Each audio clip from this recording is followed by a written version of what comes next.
Welcome to Off the Record Marketing Deconstructed. On today's podcast, we are going to talk about video. We're going to talk about video in the future, what's going on in video now, and all the things that are great about video. I think of like the ocean spray guy who's skateboarding down the street and count whatever. Yes. You know, like that was not a 30 I think minute. it should almost be like a hub where we put everything on YouTube and then we disperse it to all these different places because with less willing to give up a lot of time for something that they don't know that they already have an interest in. I think that people still view it as a long form platform as opposed to for brands an opportunity to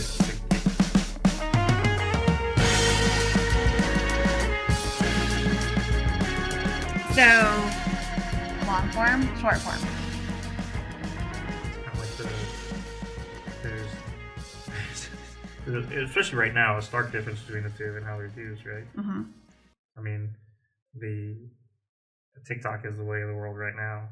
I mean, what, 5 or so years? You've gone from stories. Instagram kind of had their dabbling in like Instagram TV or IGTV or whatever they called it. Yeah. Obviously, stories have always kind of been a thing, but they were all like, in my opinion, at least when I was growing up, stories were like just an extension of the personal element of posting. It was about you, right? It was from you, about you. Whereas, especially in brand marketing, right? I feel like it's kind of shifted to not. It's shifted away from the personal element, right? Same thing with TikTok. TikTok is not really personal. I mean, in some cases, it is, but it's more like it's entertaining, and how can we hit the broadest audience, and how can we, appeal to the masses, which is a lot different than what I'm doing with my Tuesday night or whatever the personal element was. Yeah. I definitely felt like a lot of the time, like you said, it was stories and it was things like that, and it was kind of a side dish to what was the main product on the app, which was still pictures. And it felt like it's progressed a little bit more and more and more to where Snapchat took it, and stories were almost the entire reason you used Snapchat for a long time, and obviously sending them to people, but And a lot if of they it was go videos. away. And that's the basis of the model. But But a lot of it was like video, and I feel like TikTok was almost an inevitable evolution to come of that. The more and more that those side pieces became more, the main thing people were consuming on those platforms. I think it's interesting, speaking of TikTok, and not that I want to go down this rabbit hole, and I think that we can dive into this a little bit more as we go into like what's coming up and trending in 2025. But we actually did a recording podcast on TikTok and the future of TikTok and what was going to happen to it, and are we selling it? And I think that we're seeing in the news of late,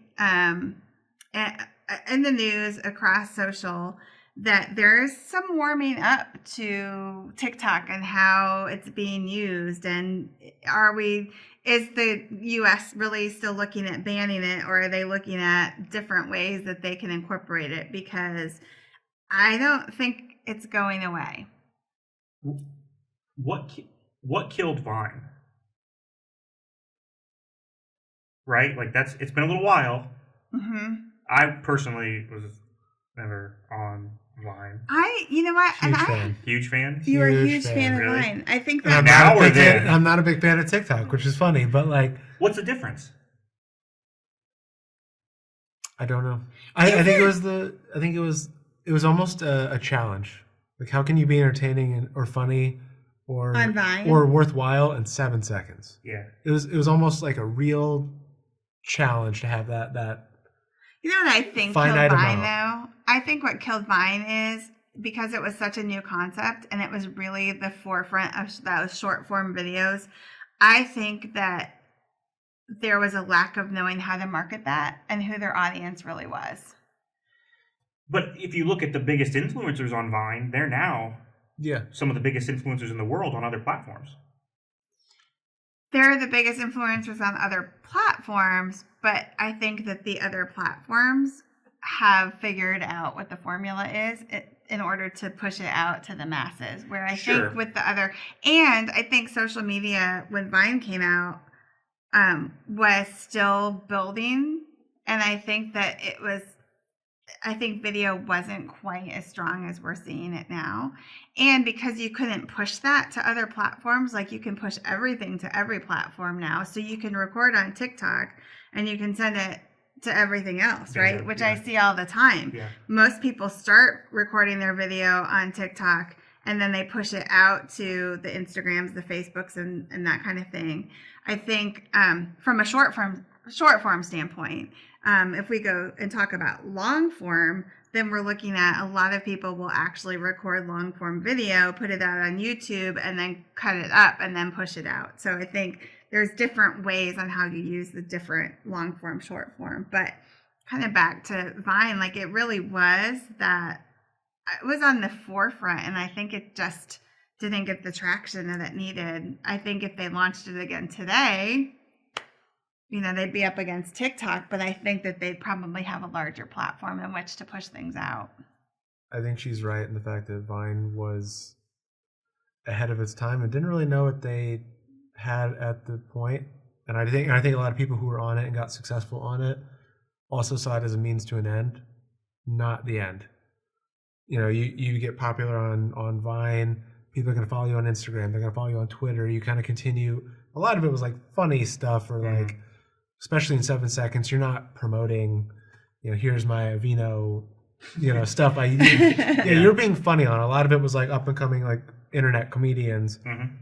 And you get people to follow you elsewhere. But that was a way to test your because content. Of Vine, yeah, like the stuff that became popular. Okay, like now I understand, what I can maybe do on other things that are going to keep me getting more followers and maybe just give me more attention. But I don't think it was an intermediate channel. I don't think it was what people thought was like going to be the end all be all. And I think Vine, because it was so new, didn't really have any sort of way to monetize it, where some of the other ones might have given the opportunity to do that. The age of so people spent more influencer time. Has changed a lot too. You didn't have the influence or the influencer, like you said, or the monetization. Back then it was really kind of the beginning, right? And then YouTube started monetizing things. And then it was kind of like, oh, I can make $1 gazillion by posting on YouTube. And then TikTok kind of took that into the short form and you can monetize everything. The other thing I think that helps the video today versus like when Vine came out, or remember when, was it Twitter that did Periscope? Yeah. That was like the short form, like that's non-existent. I think Twitter also still or did own Vine for some period of time. I didn't know that. I wasn't. Because it went away, and then I think when Twitter started to try to, embed more video into its platform, I think it bought Vine, or it did at some point and tried to utilize it. I don't think they do anymore. They basically stripped Vine of its parts, and implemented it into the platform. Yeah, but I think the other thing that you see today that you didn't see then is search engine, right? Because now you can search for anything and it'll pop up a video. And you didn't have the capability so much when Vine was out there to be able to search necessarily like a particular person or influencer or, video. Whereas now you can search anything and you can find anything from TikTok to all the video stuff that's out there. Which I'm excited to talk about what's coming in 2025 because I think that search part's going to change a lot too. But video, really, YouTube is a huge search engine.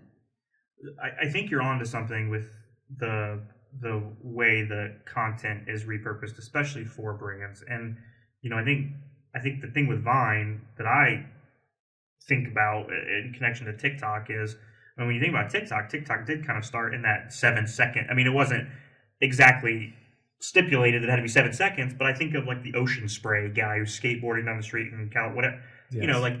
That was not a 30-minute long form video, right? And he wasn't really telling any story. Wasn't it like 15 to 30 seconds when it first came, and then it increased to like 60, and they've increased it a couple of times. It's 10 now. Yeah, now it's 10. But look, so when you look at the user trends and the consumer trends, those short form videos, whether they're 7 seconds or 90 seconds, they're an introduction that's how the user and the consumer digest it. Yes. They want to be in charge of their own.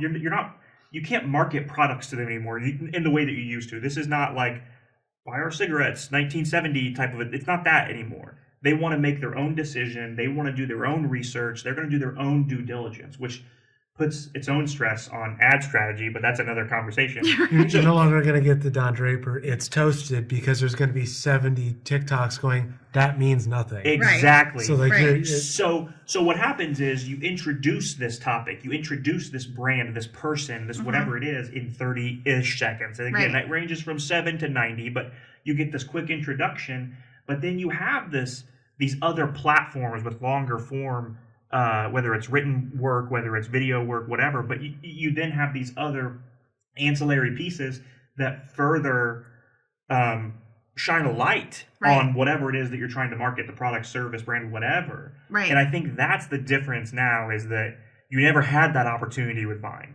Whether Vine didn't see it, or whether the consumer wasn't ready for it, whatever it is, but now you have to have those ancillary pieces either on other platforms or websites, search, whatever it is, or you're not, there's no growth. I think that's huge, Sean, because one of the things, like, from a client perspective too, we get a lot of questions from clients saying, should I just be on TikTok? Because everybody's getting hundreds of thousands of views. And my answer is always, like, TikTok's not my favorite platform. It's not my favorite platform for a client to be on. It's not my favorite platform for a client to rely on. I think it is a piece in your overall marketing strategy, because what happens in TikTok, you might have 100,000 people looking at a video that you put out. You may have 200 people looking at a video that you went out. You may have an average of 200, and then you have something that goes viral.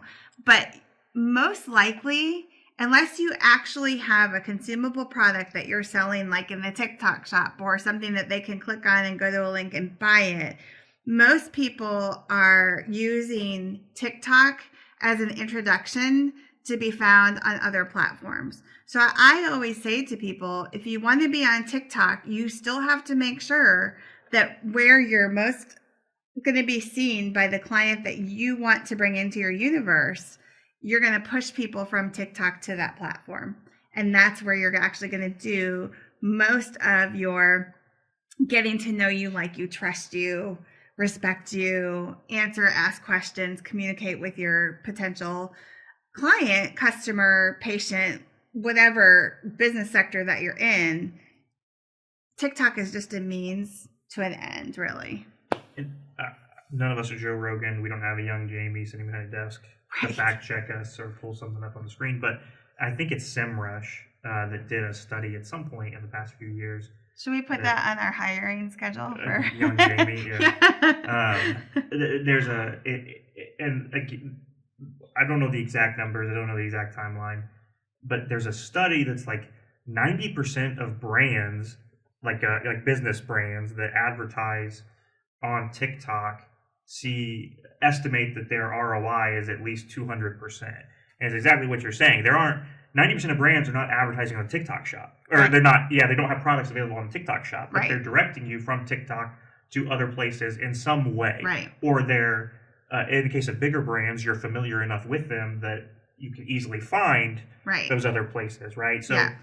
So the ROI is there if you're committed to it, but it's about those other pieces. It's about those other locations. It's about getting someone from TikTok to where you need them to go to get that ROI.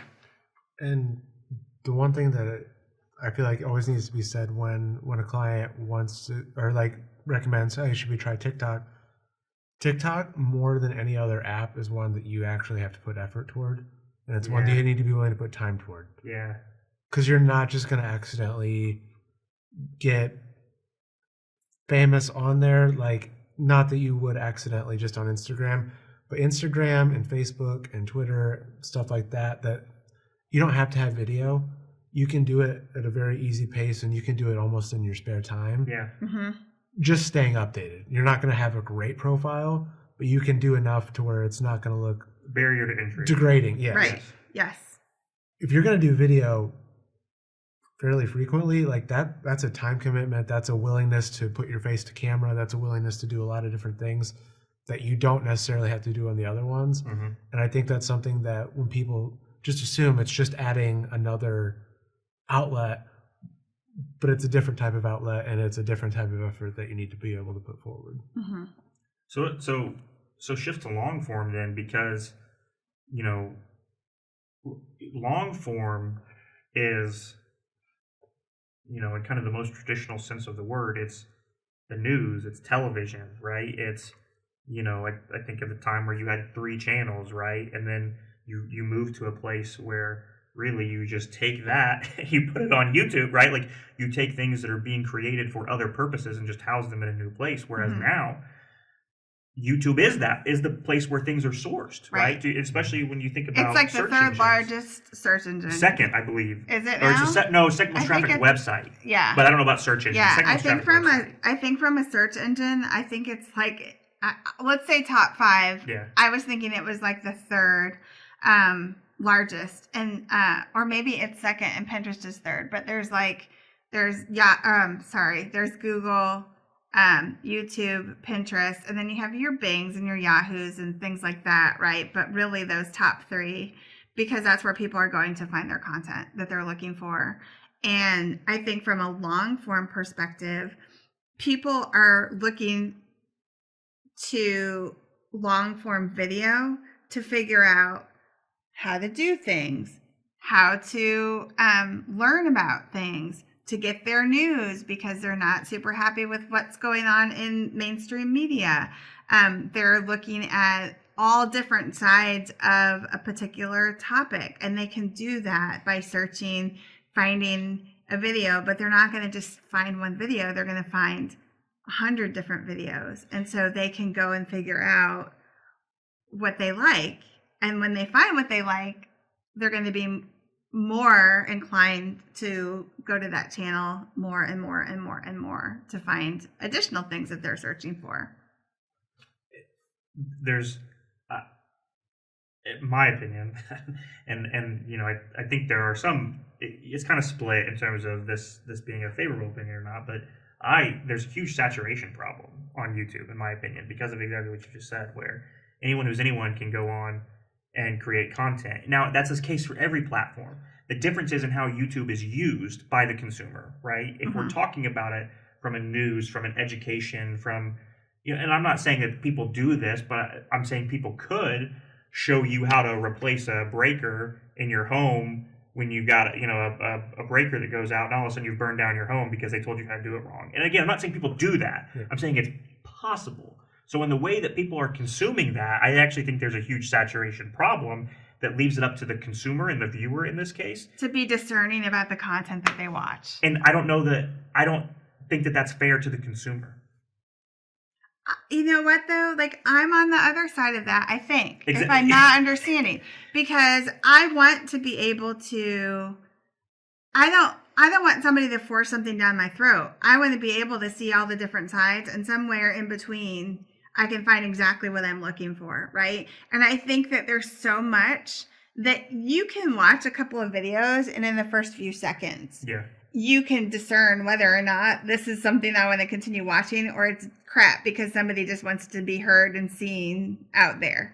And I think there's a big difference from a content producer or somebody that's actually, you know, producing that video that's out there, that is it something that they truly want to be known for, educating the audience or sharing their product or sharing their brand, or is it somebody that just wants to be, you know, 5 seconds of fame? Right, yeah.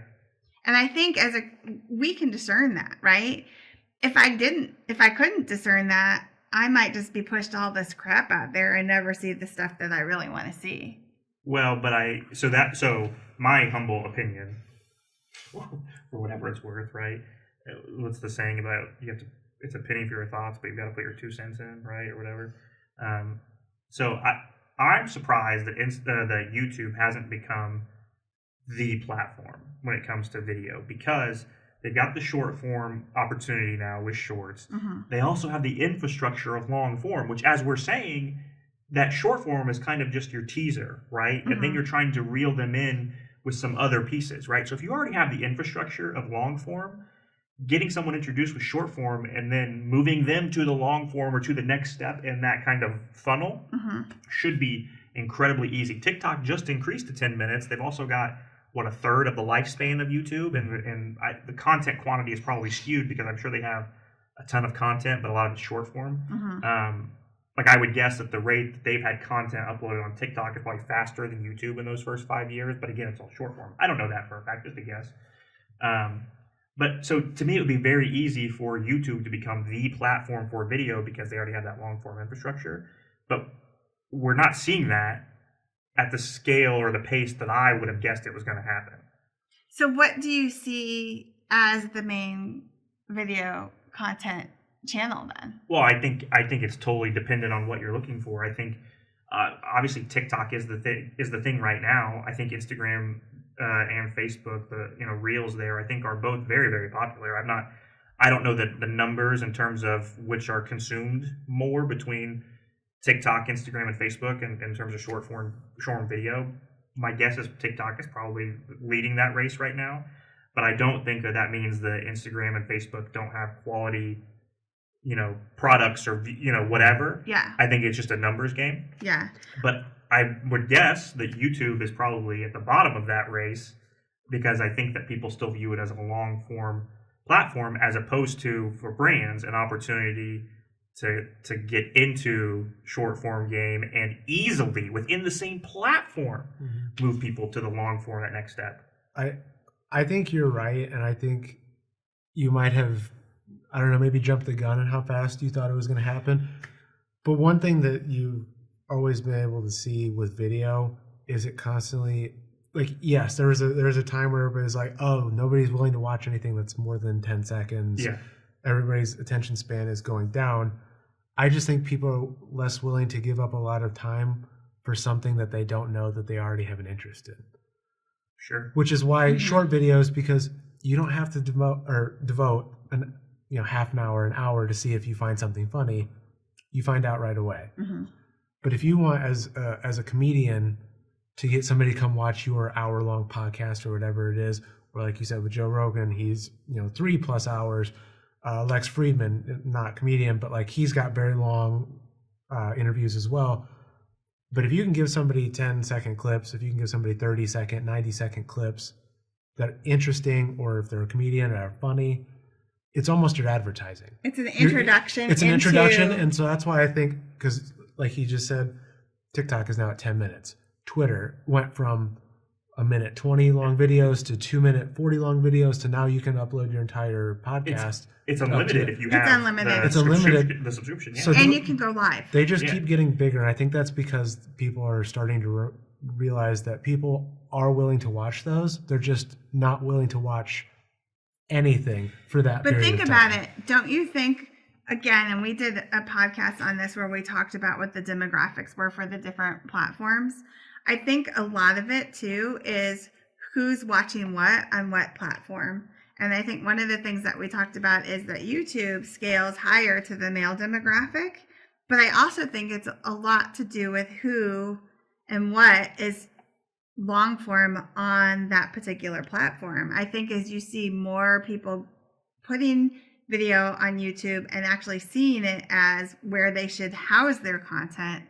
I mean, honestly, I think it should almost be like a hub where we put everything on YouTube and then we disperse it to all these different places, because with long form content, that's the nice thing about long form content is you can do long form content and you can cut it up and you can put it to different things and different platforms based on the parts and pieces of that content, right? So you could push something to TikTok or to Instagram that might not be the same thing that you would push out to Twitter or to Facebook or another channel or a medium. Whereas with short form, it's really about that thing. With long form, you can make the decision about what content goes where. So as marketers, I don't know exactly how long it's been, but every marketer has publicly said that attention spans are shorter, which is why short form video has been so popular. So, okay, so we need to make it We need to make content quick and easy, and right, like that's been the approach, which is why short form marketing has taken off or short form video has taken off like wildfire. So if that's the case, and within YouTube you have the ability to introduce them to shorts, and then without even changing the platform, draw them in. Do brands and marketers have the ability to transition people from those other platforms to YouTube for their own self-interest? Do they have the ability to do that, or is it reliant on the users and the customers to do that themselves? I think it's reliant on us as marketers to share how to do that with people. Because I do think, again, if you're looking at YouTube as a central hub for placing your content, I think if you're on Twitter as a brand or somebody that wants to get their message out but only has 30 seconds to 10 minutes or whatever to do it, I would be inviting people to watch something on my YouTube channel that has longer content and maybe more dimensions of that content that I'm trying to get out. So maybe I'm talking about this content, a specific piece of this content in this video, and then we're actually maybe looking at the other side of that content in this video, right? So you can get lots of different sides to a story on YouTube. And if you can use that platform, TikTok, Instagram, Facebook, Twitter, Blue Sky, like all the different platforms that are out there, I think that if you push them to YouTube, they can watch everything, right? They can watch your podcast, just like this podcast we put out from an audio perspective, we put it out on a video perspective. Same with somebody like Joe Rogan. You mentioned Lex Friedman, right? Mm-hmm. So I think there's so many different ways to get that content, but if you really want to see the whole picture, YouTube is probably the place to put all of it, right? Sean, to possibly wrap it up, I think YouTube's biggest benefit would be a continuance of the Threads and a Blue Sky and Rumble and some of the more everything just gets spread everywhere, the more people are going to get sick and tired of it. Yeah. It used to just be you have Twitter, you have Instagram, and Facebook. Yeah. Then now there's 5 or 6 other ones that people are kind of spread across, whether it's because they wanted freedom of speech or whether it's just because they want something different or they just like being a part of everything.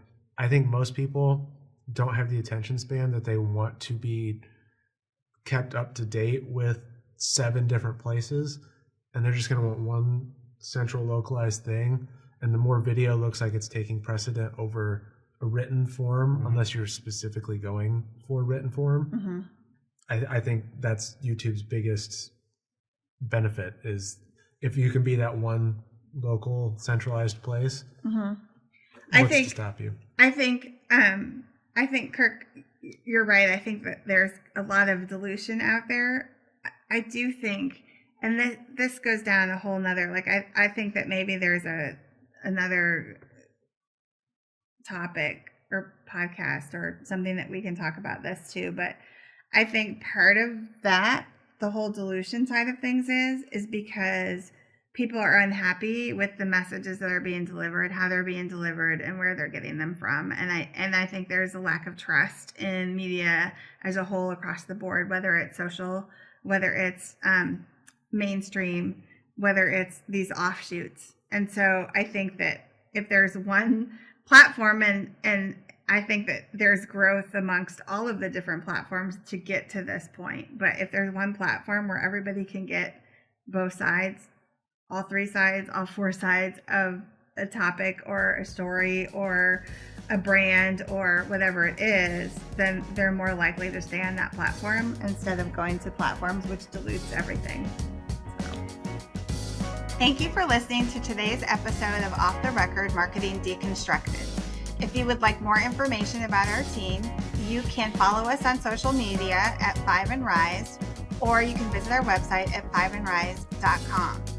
We invite you to share, subscribe, and leave us a review, and tune in to our next episode.